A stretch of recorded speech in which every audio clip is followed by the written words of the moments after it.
허승용 회계사입니다. 법인을 운영하다 보면 가지급금이라는 말을 많이 듣게 됩니다. 실제로 운영하시는 법인의 재무제표에 가지급금이 있는 경우도 많이 있는데요. 가지급금이란 말 그대로 법인에서 돈은 나갔지만 어떤 항목으로 지급된 것인지 불분명해서 정확한 내용이 확인되기 전까지 임시로 처리해 놓은 것을 말하는데요. 하지만 법인의 재무제표에 가지급금이 존재하는 경우 세법상 여러 가지 문제가 발생할 수 있습니다. 그래서 오늘은 가지급금이란 어떤 것인지, 그리고 가지급금이 발생하는 이유와 세법상 어떤 불이익이 있는지에 대해 영상을 준비해 보았습니다. 가지급금은 앞서 설명드린 것처럼 법인의 자금이 집행되었지만 구체적인 내용이 확인되지 않아서 정확한 내용이 확인되기 전까지 임시로 처리해두는 계정을 말합니다. 세법에서는 가지급금의 지급처와 성격이 분명하게 확인되지 않는 경우에는 이 자금을 법인의 대표이사나 또는 특수관계자가 빌려갔다고 봐서 여러 가지 불이익을 주고 있는데요. 사실 가지급금은 꼭 가지급금이라는 이름 말고도 주임종 단기대여금이나 단기대여금으로 기재되는 경우도 많습니다. 그리고 세법상 불이익 때문에 심지어는 가지급금의 존재를 숨기려고 매출채권이나 선급금에 포함해서 재무제표를 작성하는 경우도 있는데요. 그만큼 가지급금은 재무제표에 다양한 이름으로 존재하는 경우가 많습니다. 그렇다면 이런 가지급금은 왜 발생하게 되는 걸까요? 그 원인은 크게 세 가지 정도로 나눠볼 수 있는데요. 첫 번째는 대표이사나 임원이 법인의 자금을 개인적인 용도로 사용하는 경우입니다. 법인을 막 시작해서 법인에 대한 개념이 생소한 법인 대표이사분들이 잘 모르고 법인의 자금을 개인적인 용도로 사용하거나, 아니면 문제가 된다는 것은 알지만 개인적인 용도의 자금이 일시적으로 부족하다 보니 법인의 자금을 사용하게 되는 경우가 일반적입니다. 예를 들어 법인의 대표이사가 개인적으로 부동산을 구입하는데 자금이 모자라서 법인의 자금으로 대신 부동산 구입 자금을 지급하는 경우가 있고요. 법인의 자금을 대표이사의 개인 계좌로 이체한 후 개인 명의로 주식 투자를 하는 경우도 많습니다.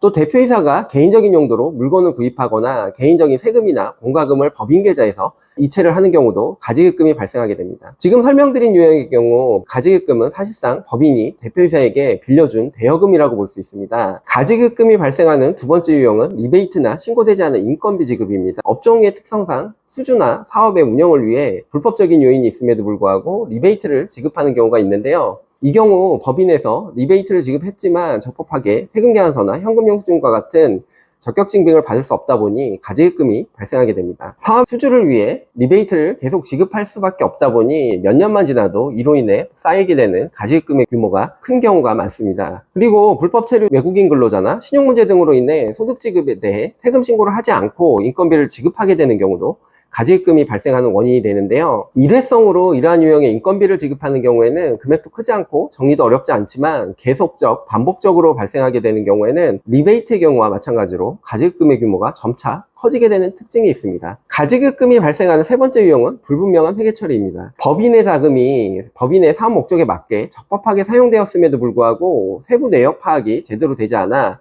임시로 가지급금 처리해 놓는 경우인데요. 예를 들어 출장비를 지급했는데 영수증 제출이 되지 않아 가지급금으로 처리하거나, 거래처에 매입대금을 지급했는데 세금계산서와 같은 증빙을 제때 발급받지 않아 가지급금으로 처리해 놓는 경우가 있는데요. 이런 유형은 주기적으로 가지급금에 반영된 거래 내역을 확인해서 적절한 계정으로 정리를 하면 가지급금을 없앨 수 있지만, 만약 제때 정리를 하지 않게 되면 시간이 지날수록 그 금액이 커지게 되고 나중에는 정확한 내역 확인이 어려워지는 경우가 상당히 많기 때문에 아무리 늦어도 법인세 신고 전에는 해당 내역을 파악해서 정리할 필요가 있습니다. 자, 그렇다면 법인에 가지급금이 있는 경우 어떤 세법상 불이익이 있을까요? 세법에서는 가지급금을 법인의 업무와 직접적인 관련이 없는 자금의 대여로 보고 있는데요.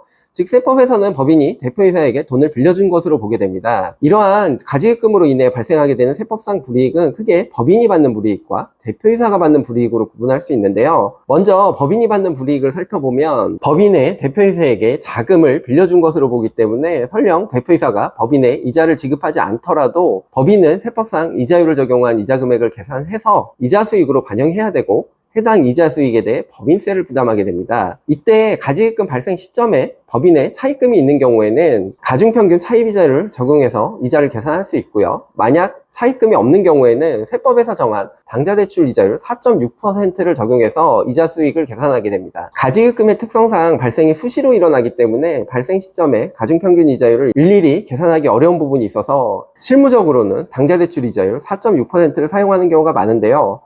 만약 법인의 가지급금이 10억 원이고 적용되는 법인세율이 지방소득세 포함 20.9%인 경우를 가정해보면 가지급금 10억 원에 대한 이자 4,600만 원의 이자 수익이 계산되고 여기에 20.9%를 곱한 약 960만 원의 법인세를 부담하게 됩니다. 또 다른 불이익으로는 법인의 지급이자에 대해 비용으로 인정되지 않는 것입니다. 원래 법인이 사업과 관련해서 차입한 금액이 있는 경우에는 해당 차입금에 대한 이자는 법인세 신고 시 비용 처리가 가능한데요. 하지만 법인에 가지급금이 있는 경우에는 가지급금이 업무와 관련 없는 자산에 해당되기 때문에 차입금 중 가지급금에 해당되는 비율에 대한 이자 비용은 비용으로 인정되지 않습니다. 예를 들어 법인의 차입금이 20억 원, 가지급금이 10억 원이 있는 경우 차입금에 대한 이자가 연간 1억 원이라고 가정하면 차입금 20억 원에서 가지급금 10억 원이 차지하는 비율인 50%에 해당하는 5천만 원의 이자에 대해서는 비용으로 인정되지 않습니다. 법인세율이 지방소득세 포함 20.9%라고 가정할 경우 이자 비용이 인정되지 않음에 따라 부담하게 되는 법인세는 약 1,044만 원가량 됩니다.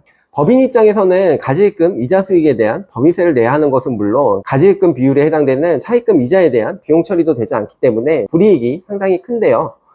이런 가지급금에 대한 문제는 한 해에만 끝나는 것이 아니라 가지급금이 정리될 때까지 계속 발생하기 때문에 장기적으로 보면 그 불이익은 훨씬 더 크다고 볼 수 있습니다. 뿐만 아니라 기업의 신용도 측면에서도 가지급금은 대표이사가 법인의 자금을 임의로 인출해간 것으로 보기 때문에 하나의 부실자산처럼 간주돼서 기업의 신용등급에 안 좋은 영향을 미치게 되고 대출 한도나 대출금리 산정에 불이익을 받을 수 있게 됩니다. 이게 끝이 아닌데요. 법인의 대표이사가 받는 불이익도 있습니다. 가지급금은 대표이사가 법인에서 돈을 빌려간 것으로 보기 때문에 대표이사가 세법상 정한 이자를 법인에 지급하지 않는 경우 해당 이자만큼을 대표이사가 상여를 받아가는 것으로 보아 대표이사에게 소득세가 부과됩니다. 일반적으로 대표이사의 보수 수준이 높기 때문에 높은 소득세율이 적용돼서 이자 금액에 대한 상여 처분이 발생하게 되면 높은 수준의 소득세 부담이 발생하게 된다는 점 알아두시기 바라고요. 이 역시 대표이사가 이자를 실제 지급하거나 가지급금이 정리될 때까지 매년 반복돼서 발생하기 때문에 장기적으로 발생하게 되는 세금 부담이 꽤 커질 수 있다는 점 꼭 기억해 주시기 바랍니다. 특히 법인을 폐업하는 시점까지도 가지급금이 상환되지 않고 남아있는 경우에는 대표이사가 가지급금만큼 상여를 받은 것으로 처리될 수 있기 때문에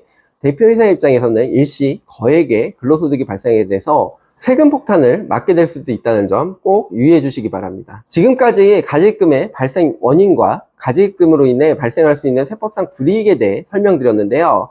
가지급금의 특성상 장기에 걸쳐 발생하고 시간이 지날수록 내용 파악도 어려운 경우가 많기 때문에 회사에 가지급금이 얼마나 있는지 그리고 예상되는 문제점은 없는지 꼭 점검해 보시기 바라고요. 혼자서 파악하시기 어려우시다면 세무 전문가의 도움을 받아 검토 진행해 주시기 바라면서 오늘의 영상 마치도록 하겠습니다. 이상 허승용 회계사였습니다. 감사합니다.